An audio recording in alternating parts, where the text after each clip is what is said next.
হরি ওম। নমস্কার। আজকে আমরা আবার একটি সুভাষিতম শুনব। উদয়ে সবিতা রক্তঃ রক্তশ্চাস্তমনে তথা সম্পত্তৌ চ বিপত্তৌ চ महतामेकरूपता।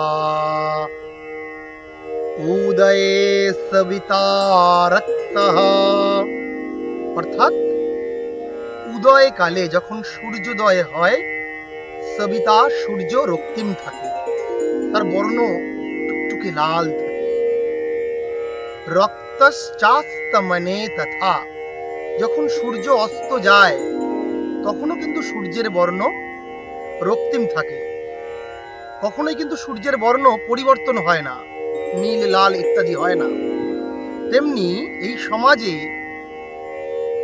মহতাম এক রূপতা, যারা মহান ব্যক্তি তাদের একই রকম আচরণ থাকে। কখন?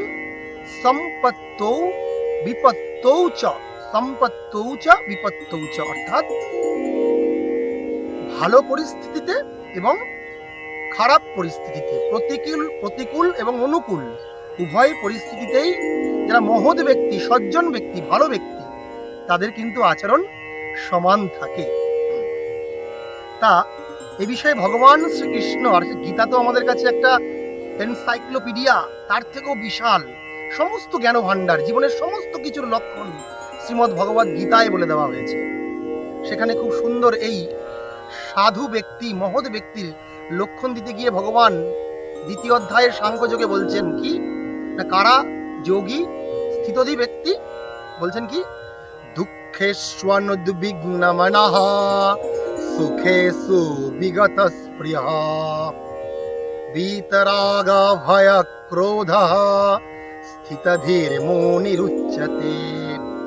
অর্থাৎ স্থিতধী মুনি উচ্চতে কাকে বলা হচ্ছে না, যিনি কি দুঃখেষু অনুদ্বিগ্ন মন, যার মন দুঃখে কখনো বিচলিত হয় না, উদ্বিগ্ন হয় না, তিনি অ্যাংজাইটিতে ভোগেন না। আমরা আজকে ডিপ্রেশনে চলে যাচ্ছি, অ্যান্টি ডিপ্রেশন আমাদের মেডিসিন নিতে হচ্ছে, তার কারণ হচ্ছে মূলত অ্যাংজাইটি বা উত্তেজনা। তিনি উত্তেজিত হন না। সুখেষু বিগত স্পৃহ, সুখে যিনি বিচলিত বা অত্যন্ত আনন্দিত, উৎফুল্ল, এমন আনন্দিত হয়ে গেলাম জীবনের মূল স্রোত থেকে হারিয়ে গেলাম, এরকম হন না। যার ভয় এবং ক্রোধেও যিনি সমান থাকে, সেরকম ব্যক্তিকে স্থিতধী ব্যক্তি। অর্থাৎ যিনি মহৎ ব্যক্তি, তার কিন্তু আচরণ সর্বদা একই রকম থাকে। আজকের এই সুভাষিতটিতে আমরা কিন্তু সেটাই জানলাম। আমরা আরেকবার এই সুভাষিতটি শুনব। উদয়ে সবিতা রক্তঃ রক্তশ্চাস্তমনে তথা সম্পত্তৌ চ বিপত্তৌ চ महतामेकरूपता। কি আছে না, উদয়ে সবিতা রক্তঃ, উদয়ের সময়, সূর্যোদয়ের সময় সূর্য রক্তিম থাকে।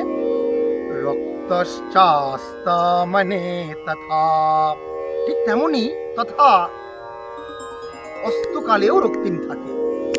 সম্পত্তৌ চ বিপত্তৌ চ, অনুকূল পরিস্থিতিতে, বিপত্তৌ চ প্রতিকূল পরিস্থিতিতে,